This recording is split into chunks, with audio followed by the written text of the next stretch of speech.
Olá, tudo bem? Meu nome é Roberta Machado Karsburg e é uma grande honra poder participar do 6º Congresso Nacional de Ensino de Ciências e Biologia Online. A palestra que eu trouxe hoje para a gente conversar e abordar esses tópicos é intitulada Práticas de Educação Ambiental no Ensino de Ciências e Biologia. Antes de falar com vocês sobre a temática da palestra, eu acredito que é muito válido eu falar um pouquinho para vocês sobre a minha formação. Então, eu sou tecnóloga em saneamento ambiental, especialista em educação ambiental, mestra em recursos hídricos, realizada aqui na Universidade Federal de Pelotas, no Rio Grande do Sul, e sou doutora em ciências, sendo a área de concentração do meu doutorado em manejo e conservação do solo e da água, também aqui na Universidade Federal de Pelotas. Vou falar para vocês também um pouquinho sobre a minha atuação. Atualmente, eu estou professora substituta da Universidade Federal de Pelotas e eu ministro disciplinas para o curso de Gestão Ambiental. As disciplinas que estão incumbidas para mim neste semestre são Estatística para Gestão Ambiental, Auditoria e Certificação Ambiental. Também estou colaborando na disciplina de Educação Ambiental e Sanitária para o mestrado em Ciências Ambientais, também aqui da Universidade Federal de Pelotas. E também sou professora formadora da UFPEL, em conjunto com a Universidade Aberta do Brasil, na especialização em Gestão para a Sustentabilidade. É um curso totalmente EAD. E eu estou incumbida de produzir a disciplina de Gaia e Humanidade. Então, vamos retomar aqui a temática desta palestra. Então, eu vou abordar com vocês as práticas de educação ambiental no ensino de ciências e biologia. Entretanto, acho necessário e válido a gente recordar um pouquinho o que é educação ambiental e, a partir daí, a gente pensar nas possíveis práticas que podemos realizar como professores ou futuros professores dentro desta temática tão importante para os nossos alunos. Quando a gente aborda temáticas que existem já políticas que abordam ela, é muito difícil a gente fugir do que está escrito lá na lei, né? Então, por isso eu trouxe aqui para nosso início de palestra o que diz, o que aborda a Política Nacional de Educação Ambiental. É a Lei 9.795, publicada em 1999. Então, de acordo com essa legislação importantíssima aqui no Brasil, entende-se por educação ambiental os processos por meio dos quais o indivíduo e a coletividade constroem valores sociais, conhecimentos, habilidades, atitudes e competências voltadas para a conservação do meio ambiente, bem de uso comum do povo, essencial à sadia qualidade de vida e sua sustentabilidade. Aqui a gente pode linkar com o artigo 225 da Constituição Federal, né, que fala que é dever de todos cuidar o meio ambiente para as presentes e futuras gerações. Então, é mais ou menos nesse sentido que a educação ambiental se une a essa legislação já existente e assim marca mais firmemente esse arcabouço político que a gente tem. Ainda de acordo com a Política Nacional de Educação Ambiental, ela aborda que a educação ambiental deve estar presente em todas as esferas e setores do poder público. Ela é um componente essencial e permanente da educação nacional. Ou seja, a gente nunca vai conseguir retirar a educação ambiental dentro das nossas salas de aula, dos nossos sistemas de ensino, das nossas universidades. Ela também é obrigação dos órgãos ambientais, de políticas setoriais e instituições públicas. Ou seja, os órgãos ambientais eles precisam pensar em como vão abranger a educação ambiental nos seus ambientes de trabalho. E precisamos de políticas setoriais para fazer com que a educação ambiental saia da teoria e vá para a prática, né? Dentro da educação ambiental, a gente tem diversos eixos. Existem autores que já citaram cerca de 180 tipos de educação ambiental, para vocês terem noção do quão importante é essa temática. Então, eu trouxe algumas aqui para a gente conversar juntos. Existe a educação ambiental formal, que é aquela que acontece dentro do sistema de ensino regular. Temos também a educação ambiental não formal, que é aquela que acontece fora do ambiente escolar tradicional. A gente pode dizer que práticas para sensibilização, capacitação, quando a gente envolve os trabalhadores, os gestores e clientes de algum lugar, a gente está aplicando a educação ambiental não formal. Depois temos a educação ambiental informal, que é aquela que acontece no cotidiano, sem estruturação sistemática. Ou seja, quando a gente sai para passear com alguma amiga, encontra os familiares num jantar, no Natal, né? No aniversário, é quando a gente fala sobre as experiências de vida, convivências com a família, tradições culturais.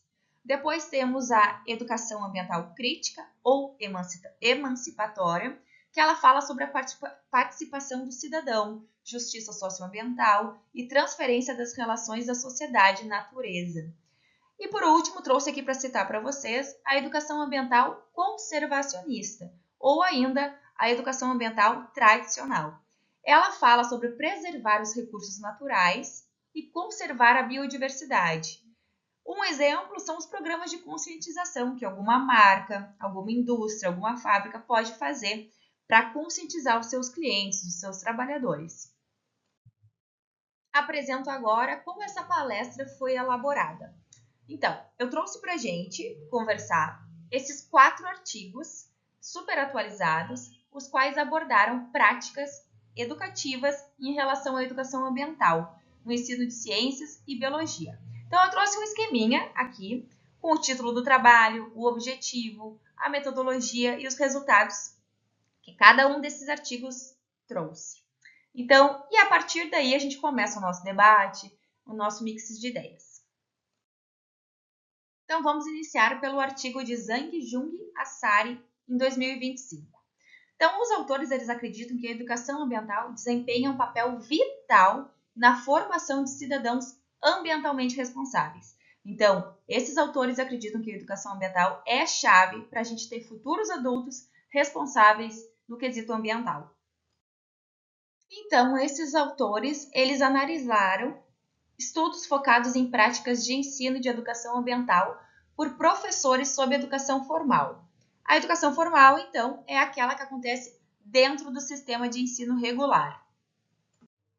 E um dos motivadores deles estudarem esses artigos que abordassem a educação ambiental, as práticas, né, de educação ambiental dentro das escolas, é porque os autores falaram que, embora os professores sejam fundamentais para a educação ambiental sair do papel, as suas práticas pedagógicas parecem pouco pesquisadas, ou seja, existem poucos artigos, poucos trabalhos que abordam essa temática tão importante. E esses autores estudaram 111 artigos e eles revisaram por pares. Eles perceberam que a maioria desses artigos utilizavam estudos de caso e entrevistas para falar sobre as práticas de educação ambiental. E eles destacaram que houve uma elevada crescente, né, de tecnologias digitais na hora pós-Covid. Isso é um fato que a gente já sabia, já estava observando, né, pós-Covid, porque várias aulas que eram presenciais, no momento que deflagrou a Covid, todas as instituições de ensino tiveram que repensar os seus métodos pedagógicos e ir para o EAD, para o online. Dentre todos os estudos que eles analisaram, verificaram e revisaram, os autores apontaram que as práticas de ensino mais comuns identificadas incluíram a integração interdisciplinar, a aprendizagem ao ar livre, abordagens participativas, a promoção do pensamento crítico e da empatia. Conforme a gente pode ver nessas 2 imagens que eu coloquei aqui para ilustrar a nossa palestra. A imagem da esquerda representa o que a gente fala de banho de floresta, quando os alunos, a sala de aula invade a floresta, invade a mata, invade os biomas que a gente tem em todas as regiões do Brasil, né? Então, a gente acredita que, e já temos estudos científicos que comprovam, que não somente os alunos aprendem o conhecimento, mas também aprendem mais deles também. Então, já é confirmado que o banho de floresta traz calma, tranquilidade, traz novas percepções, escutar o professor de uma forma diferente, vivenciar diversas experiências na prática, observar as texturas diferentes das folhas, observar os solos, diferentes vegetações, observar o cantar, né, escutar o cantar dos pássaros, observar as diferentes flores, diferentes frutos, quem sabe provar alguns frutos que estejam ali, né, disponíveis. E nisso a gente já traz a educação ambiental como forma de fortalecer a alimentação, né? Aqui na minha cidade, em Pelotas, no Rio Grande do Sul, a prefeitura está fazendo um levantamento, né, de quais bairros seria interessante implementar um voluntariado ambiental para inserir árvores. E uma das premissas é de que sejam priorizadas árvores frutíferas, porque isso já alimenta a população, né? Enriquece todas as práticas ambientais e com um fim bem bacana, que é a criançada subindo nas árvores para pegar as frutas, né? E a segunda imagem, a da direita, a gente tem uma sala de aula ao ar livre. Então, ali tem uma mesa, em cima da mesa tem os materiais que as crianças estão utilizando, né, nas tarefas. Então, aqui elas estão aprendendo, estão conversando com os coleguinhas, né, interagindo também com o meio ambiente, respirando um ar fresco, um ar puro, escutando o canto dos pássaros, pegando um solzinho. Então, essas duas imagens podem parecer que são banais, né? Mas não, elas representam sim práticas de educação ambiental no nosso ensino. E são muito interessantes porque são de fácil realização, né? Às vezes as escolas que a gente trabalha têm um pátio interessante, né? A gente pode também implementar uma hortinha nesse espaço e fazer ali as nossas aulas, interligar as disciplinas, né? Acredito que seja muito interessante. Os mesmos autores, eles falam que, após a leitura de todos os artigos, né, eles dão uma crítica. Eles fazem a crítica que a dependência generalizada de livros didáticos e instrução centrada no professor ainda persiste. Então, aqui eles estão falando que a abordagem apenas do professor, né, não é muito interessante. Eles acreditam que até outras fontes sejam mais indicadas para que a gente consiga elaborar melhores práticas de educação ambiental, interligando todas as disciplinas, o que às vezes não acontece nos livros didáticos, né? Eles focam apenas numa disciplina, vão do início do ano até o final do ano naquela centrada. E se a gente interligar essas disciplinas, ficaria muito mais legal e bacana esse processo de educação ambiental. E no final também eles sugerem algumas abordagens, né? Eles priorizariam as abordagens interdisciplinares e mais contextualizadas com a realidade, com o cotidiano das pessoas, da população. Eles também defendem que deve existir um maior apoio à formação de professores e ao desenvolvimento curricular. Né? Então, aqui eles estão falando, pensando um pouquinho sobre tudo é o professor, né? A gente costuma falar da educação ambiental e rapidamente vem aquela imagem da professora, do professor em sala de aula, e ela tem que agir como se fosse com uma varinha mágica e realizar a educação ambiental de forma totalmente perfeita na sua sala de aula. E aqui a gente já pensa, de acordo com os autores, e qual é a responsabilidade do poder público existente quanto à formação desses professores. Nem todos os professores tiveram uma formação adequada em educação ambiental. E outra, mesmo os que tiveram essa formação necessitam de revisões, né? Temporárias, de revisões de tempos em tempos, anuais, semestrais, para que o tema da educação ambiental realmente consiga sair da teoria e vir para a prática. Agora vou falar para você sobre o nosso segundo artigo, que é de Muniz e colaboradores em 2025.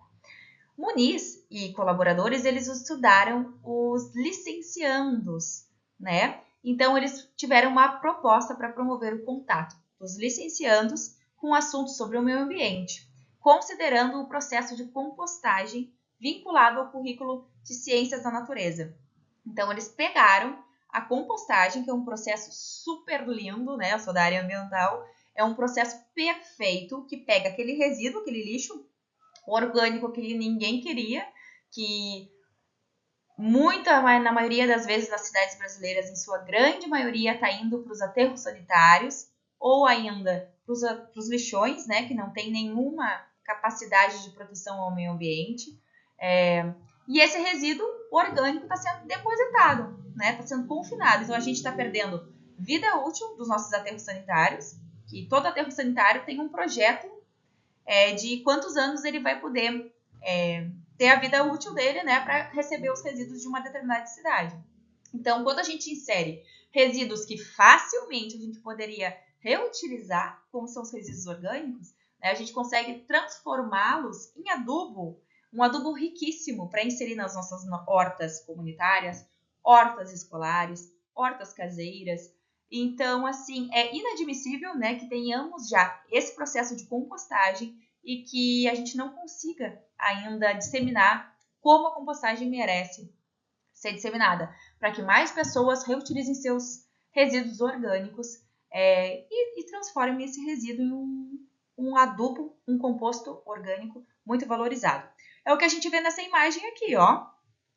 A gente come, né, a melancia, os legumes, as verduras, essas cascas, os restos deles, a gente pode e deve destinar à compostagem, que é um processo onde os micro-organismos vão decompor essa matéria orgânica, transformando num composto que não tem cheiro, um composto com cheiro de terra, tá? Rico em nutrientes, rico em micronutrientes, para a gente inserir nas nossas culturas, certo? E aí ele volta para o processo produtivo, novamente ele vai gerar os legumes, as frutas, a nossa produção e assim sucessivamente. Então, o objetivo de Muniz e colaboradores em 2025 foi conscientizar a comunidade escolar para questões ambientais, como a reciclagem, sustentabilidade e melhor gerenciamento dos resíduos que produzimos. Como eu comentei para vocês anteriormente, né? É pegar um resíduo que muita gente pensa que é lixo e transformá-lo, trazer valor novamente para ele, né? E inserir ele novamente na nossa cadeia produtiva. E aqui tem uma imagem ilustrativa, né? A gente tem o processo de compostagem e também existe a vermicompostagem. E esta última vermicompostagem, ela é realizada através de minhocas.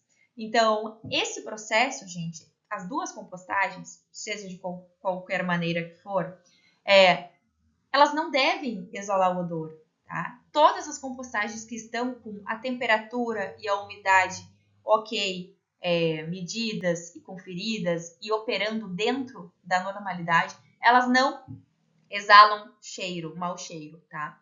As compostagens que a gente escuta falar ou que percebe que estão com um cheiro ruim, elas não estão padronizadas, tá? Não é esse processo de compostagem, não está sendo realizado de forma eficaz e eficiente.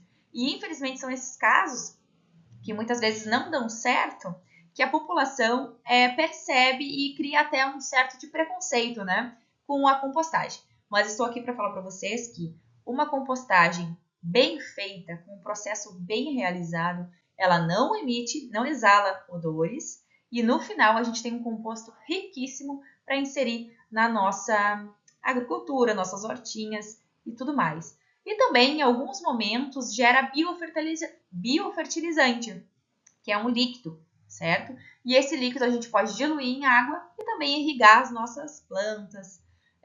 Também, se a gente quiser trabalhar com reflorestamento, recuperação de áreas degradadas, esse biofertilizante pode ser inserido nesse meio e com certeza trará muitos benefícios para a nossa cultura, para a nossa área que a gente está tentando recuperar. O projeto desses autores foi desenvolvido numa escola pública do interior de São Paulo, por estudantes do PIBID, em um subprojeto de Ciências da Natureza, com um núcleo multidisciplinar, envolvendo licenciandos dos cursos de Biologia, Química e Física. Olha só que legal, é isso aqui que o primeiro autor ali, né, disse, os primeiros autores daquele primeiro artigo que eu apresentei para vocês, que o processo de educação ambiental, dessas práticas, eles devem incluir várias disciplinas ao mesmo tempo, né? Para que vários professores se organizem e se ajudem, né, durante esse processo, que é um pouquinho mais exaustivo do que deixar as crianças, os alunos sempre em sala de aula, mas que por ter essa interdisciplinaridade, fique mais fácil, né, com mais professores encabeçando esses projetos e sabendo que, por exemplo, a temática de compostagem, ela tem esses 3 viés no mínimo: biologia, química e física. Esses autores, eles falam ainda que sugestões como o tema de compostagem pode enriquecer o currículo escolar das áreas de ciências da natureza, com atividades teóricas e práticas, e visa trabalhar as 3 metodologias da ciência. Então, eles falam que, trabalhando a compostagem dentro do currículo de ciências da natureza, ela tem muito potencial de enriquecer essa área, essa grande área, né? E isso vai trabalhar a observação dos alunos, a experimentação desses alunos e as análises matemáticas do que está acontecendo, né? Como é que funciona essa transformação? Chega o resíduo orgânico e no final, ali depois de 60 dias, mais ou menos, ele sai um resíduo muito parecido com uma terra, marronzinho e sem cheiro. E aí, como é que acontece essa transformação? Quais são as reações químicas que existem desde o início da nossa compostagem até o final? Como que funciona a temperatura do composto? A umidade do composto? E aí a gente pode explorar temas dessas 3 temáticas: física, química e biologia. Eles acreditam que a integração da educação ambiental no currículo escolar pode ser inspiradora para os estudantes assimilarem os conceitos e métodos científicos apresentados nas disciplinas de ciências, de maneira contextualizada e interdisciplinar, né? E mais que isso, contextualizar com a educação ambiental, com o que está acontecendo na prática, na vivência desses alunos, né? Então, casca de ovo, casca de banana, tomate, todos os resíduos orgânicos que a gente utiliza, a gente pode e deve inserir na compostagem, né?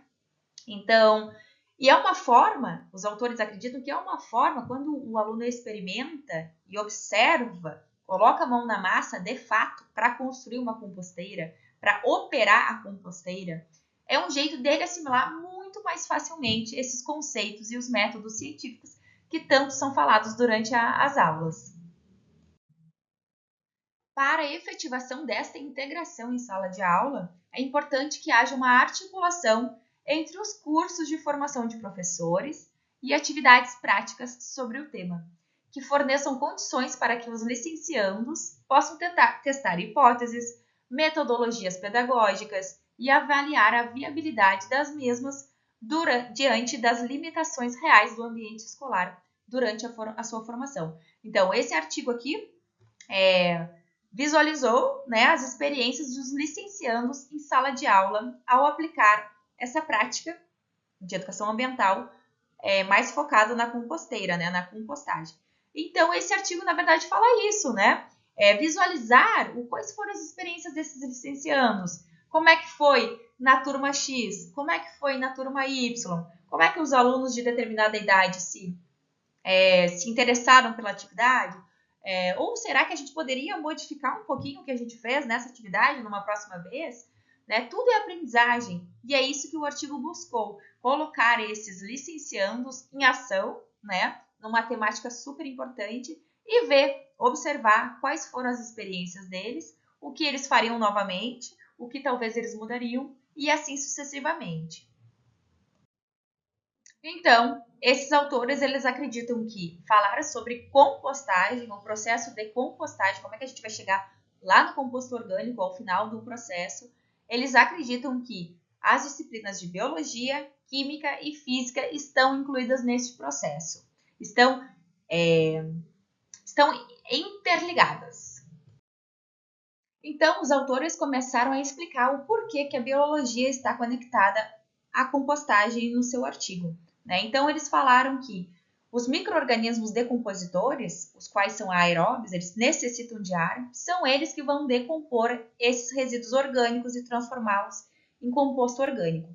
Então, na compostagem, no processo de compostagem, a gente precisa revolver as leiras de tempos em tempos, de forma a oxigenar esse nosso composto, né? Para que os micro-organismos aeróbios continuem decompondo essa matéria orgânica.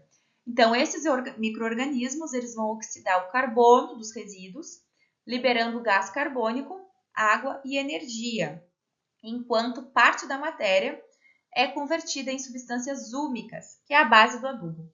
Então, no processo de compostagem, a gente sempre precisa ter mais ou menos uma parte de resíduo orgânico e de 2 a 3 partes de resíduo estruturante. O que é esse resíduo estruturante? São resíduos ricos em carbono. assim como os orgânicos são ricos em nitrogênio. Então, quais são esses estruturantes que eu posso falar aqui para vocês, trazer alguns exemplos? É a serragem, folhas secas da nossa árvore, cascas de arroz, palha de milho, bagaço da cana, restos de frutas e vegetais. Esses todos a gente pode incluir como materiais estruturantes. Então, a gente já sabe que para a nossa compostagem funcionar bacana, a gente precisa ter de 2 a 3 partes desses resíduos estruturantes, para a gente incluir e inserir carbono nessa nossa compostagem. Então, os resíduos orgânicos, eles são ricos em nitrogênio. Vou contar um exemplo aqui para vocês, que é o resíduo pesqueiro. Aqui no Brasil, o ramo de pesca, né, só está aumentando. Então, a gente só tende a aumentar os resíduos pesqueiros, né? Resíduos da filetagem desses peixes. Os resíduos de peixe são ricos em nutrientes, como o nitrogênio, minerais, fósforo e cálcio. Então, gente, quando a gente inclui esses resíduos que fazem parte, a cabeça, as vísceras, o sangue desses peixes, o lodo do processo, né? Quando a gente faz uma piscicultura, o lodo dessa piscicultura, a gente pode incluir e deve incluir na compostagem. Então, tudo que a gente insere no início da nossa compostagem vai perdurar até o nosso composto. Então, por isso que a gente tem que cuidar bem quais são os resíduos que a gente insere no nosso composto, na nossa compostagem, desculpa, para que nosso composto orgânico tenha a qualidade necessária. Né? Então, a gente sabe que cada tipo de cultura necessita de índices de nitrogênio mais altos, outras culturas nitrogênio mais baixo. Então, se a gente pensar que colocamos vários compostos dentro da nossa compostagem, e com certeza ele estará lá no finalzinho no nosso composto orgânico e também no nosso biofertilizante. E o que compostagem tem a ver com a disciplina de química, com a área da química? Os autores falaram que durante a compostagem ocorrem várias reações simultaneamente, que é a oxidação da matéria orgânica, desnitrificação e nitrificação, formação de ácidos orgânicos e umificação. Né? Então, conforme eu falei para vocês, o processo de compostagem ele é fácil de ser realizado. Entretanto, ele deve ser realizado corretamente, para não gerar odor e para que a gente mantenha a qualidade do nosso composto orgânico lá no finalzinho do processo, certo? Então, a gente precisa sempre cuidar a temperatura e a aeração deste nosso composto que está sendo compostado. E em relação à física, o que a compostagem tem a ver com a física? Então, o processo de aquecimento da composteira oferece ao professor condições ideais para introduzir e discutir e até diferenciar os conceitos da física, como a temperatura, calor e energia. Então, de acordo com os autores, observar o processo de compostagem na prática, verificar como é que acontece com o gráfico de temperatura de decomposição desses materiais orgânicos, como é que funciona? É uma chave, né? É uma partezinha para que a física consiga explicar esses fenômenos. E assim o aluno vai entender de melhor forma a diferenciação desses conceitos, né? Porque a gente não está falando dentro da sala de aula apenas. Os professores falarão dentro das suas salas de aula, mas trarão para a vivência prática, fora da sala de aula, ao realizar o processo de compostagem. Os autores acreditam que o assunto de compostagem pode ser inserido e ser trabalhado a partir dos alunos do 6º ano do ensino fundamental, nas aulas de ciências. E eles entendem também que podendo ser estendida e adaptada essa temática para o ensino médio nas aulas de biologia, de maneira interdisciplinar, considerando tópicos de física e química. Então, eles acreditam que a partir do 6º ano do ensino fundamental, a temática de compostagem pode ser inserida tranquilamente dentro das salas de aula. E trabalhando o processo de compostagem a partir do 6º ano do ensino fundamental, a gente nada mais nada menos do que estará trabalhando efetivamente a educação ambiental dentro das salas de aula, as práticas de educação ambiental, né? Que essa é a temática aqui da nossa palestra. Então, os autores falam que está intimamente conectado a diversos objetivos do desenvolvimento sustentável, os quais compreendem 17 ODS, que a gente fala, né? Que é a abreviação de Objetivos do Desenvolvimento Sustentável, indicados pela ONU, Organizações das Nações Unidas, para que o mundo consiga alcançar mais rapidamente e mais efetivamente, através dos objetivos e das metas ambientais estudadas, né, dessas 17, a sustentabilidade nas mais diferentes partes do globo.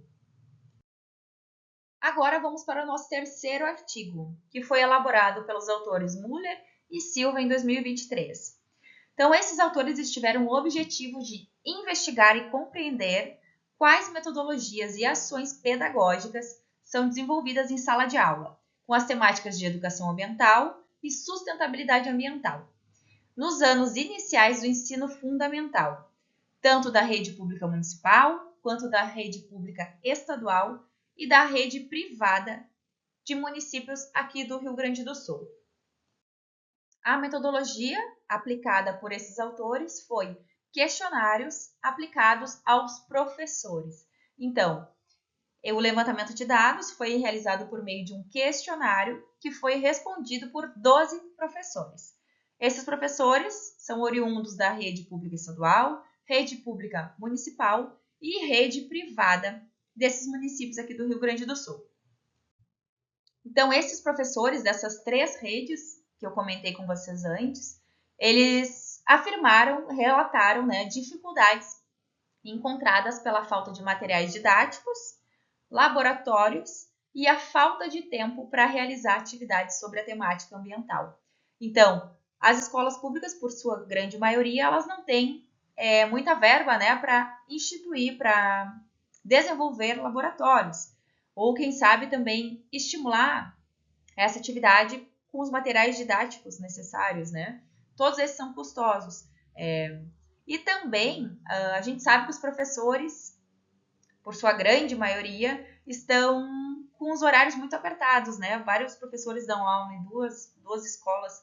Então, falta tempo para esse professor parar e conseguir planejar alguma atividade legal que inclua a educação ambiental nas suas aulas. Então, os autores conseguiram destacar essas respostas, através dessa entrevista com esses 12 professores. Os autores concluíram que fatores como a importância atribuída aos assuntos ambientais por parte dos professores e a frequência no desenvolvimento das temáticas ambientais dentro das salas de aula, das nossas escolas, interferem no interesse dos alunos. Ou seja, este trabalho veio para dizer que professores, escolas que estão empenhadas em desenvolver práticas educativas em relação à área ambiental, despertam, sim, maior interesse nos seus alunos. Assim como aquelas escolas que não estão colocando tanto tempo nessas ações, não estão desenvolvendo essas ações ambientais dentro dos seus espaços educativos, não estão conseguindo despertar esse interesse nesses alunos. Então, se a gente pensar que os alunos de hoje, que as crianças de hoje são os jovens, são os adultos de amanhã, a gente percebe que precisamos agir e agora com esses alunos, vias a ensinar essas práticas educativas que integram a disciplina que a gente ministra conjuntamente com a educação ambiental. E por fim, vamos abordar o último artigo que eu trouxe aqui para a gente conversar, que é o artigo de Belling e colaboradores, realizado no ano de 2020. Então, o objetivo deste artigo foi relatar as experiências práticas de educação ambiental obtida por meio de ações de extensão desenvolvidas por alunos do mestrado em Ciências Ambientais aqui da Universidade Federal de Pelotas, em parceria com o Núcleo de Ensino, Pesquisa e Extensão de Resíduos e Sustentabilidade. Então, esse artigo vai falar sobre as experiências que esses alunos de mestrado tiveram depois de concluir essas atividades de extensão em algumas escolas. Então, as ações educativas dos autores desse referido artigo foram aplicadas e desenvolvidas em 2 escolas da rede pública do município de Pelotas, com a participação de mais ou menos 50 crianças do ensino fundamental. E as idades variaram entre 6 e 14 anos nessas atividades que esses alunos mestrandos participaram. Então, esses autores eles elaboraram e realizaram ações de conscientização, oficinas pedagógicas de teatro de fantoches, o que estimula a criançada, né? Desenhos, oficina de grafite, contação de histórias e jogos lúdicos e atividades com foco em meio ambiente. Eles buscaram, através dessas práticas, abordar os temas como resíduos sólidos, plantio de árvores e os crimes ocorridos em Mariana e Brumadinho. Eu trouxe aqui embaixo uma foto dos fantoches, né? São muito divertidos, coloridos e chamam a atenção da criançada. Com certeza fazem parte de uma prática ambiental muito requisitada pelos pequenos, né? Então fica a dica aí para vocês realizarem também nas suas salas de aula. O teatro de fantoches com certeza vai chamar a atenção dos seus alunos. Então, após a realização dessas atividades de extensão, os autores bateram o martelo e falaram que sim, foi muito positivo, tiveram resultados muito positivos, né? Uma vez que contribuiu para a melhor compreensão entre a relação dos humanos, dos homens, né, com o meio ambiente, assim como as consequências advindas das ações humanas. Os autores também acreditam que a educação ambiental, constituída em uma prática educativa, ela só tende a melhorar e fortalecer a formação dos cidadãos ambientalmente conscientes. Então, ao final da nossa palestra, que tem o título, né, de Práticas de Educação Ambiental no Ensino de Ciências e Biologia, fica aqui o nosso veredito final, que é possível sim realizar essas práticas dentro de sala de aula. E que ainda mais que isso, a gente consegue trazer a educação ambiental para o dia a dia do nosso aluno e que a gente consegue interligar diversas disciplinas de forma interdisciplinar, de forma a chamar a atenção do nosso aluno em diversas vertentes. Um exemplo que eu trouxe, né, foi daquele artigo que falou que a compostagem ela vai interligar tanto a física, a química e a biologia. Então, fica aqui essa palestra, esse bate-papo, para que vocês, professores ou futuros professores, repensem as suas atividades, consigam planejar atividades bacanas que envolvam a educação ambiental aí no local de trabalho de vocês. Para quem se interessou em ler esses artigos na íntegra, estão aqui as referências dos 4 artigos que eu utilizei. Agradeço muito a atenção de vocês, para quem me acompanhou durante toda essa palestra. Espero ter plantado algumas sementes, né, na cabeça de vocês, para que vocês consigam implantar efetivamente em suas salas de aula. Aqui está meu contato, meu e-mail, se alguém quiser mandar alguma informação, trocar alguma ideia, e a minha rede social, certo? Até a próxima e muito obrigada!